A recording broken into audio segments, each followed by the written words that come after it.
Shan qof ayaa la xaqiijiyay inay ku geeriyootay kadib markii ay burburtay diyaarad helikobtar oo ay lahayd howlgalka nabad ilaalinta Midowga Afrika ee Soomaaliya AUSOM, sida ay xaqiijiyeen mas'uuliyiin ka tirsan dowladda Uganda.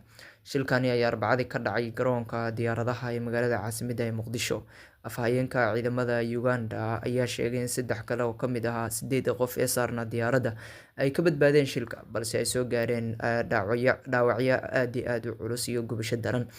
Diyaaradda oo nooceedu ahaa Mi-24 ayna la socdeen 8 qof ayaa kasoo kicitantay garoon ku yaala gobolka Shabeellaha Hoose. Asal ahaan diyaaraddan waxay ka tirsaneyd ciidamada cirka Uganda ee Ugandan Air Force, balse waxaa howlgalkeeda la wareegay howlgalka nabad ilaalinta Midowga Afrika.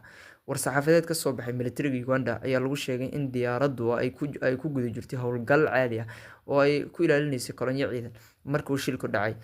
Waxaa bayaanka lagu xusay in duuliyihii iyo farsamayaqaankii diyaaradda ay ka badbaadeen shilka, iyagoo qaba dhaawacyo halis ah iyo gubasho daran. Agaasimaha guud ee Hay'adda Duulista Rayidka Soomaaliyeed ee Somali Civil Aviation Authority, Axmed Macalin Xasan, oo la hadlayay warbaahinta dowladda, ayaa sheegay in baaritaano lagu hayo sababta keentay shilka. Sarkaal ka tirsan waaxda duulista Cumar Faarax oo ka mid ahaa dadkii ugu horreeyay ee gaaray goobta uu shilku ka dhacay ayaa u sheegay wakaaladda wararka ee Associated Press Unit inuu arkayay diyaaradda wareeganaysa kadibna si xawli ah u soo dhacday.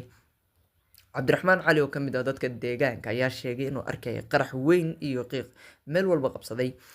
Shilka ayaa sababay dib u dhac yar oo ku yimid shaqada garoonka diyaaradaha Aadan Cadde, balse duulimaadyadii iyo howlihii kale ee garoonka ayaa dib u bilaabmay.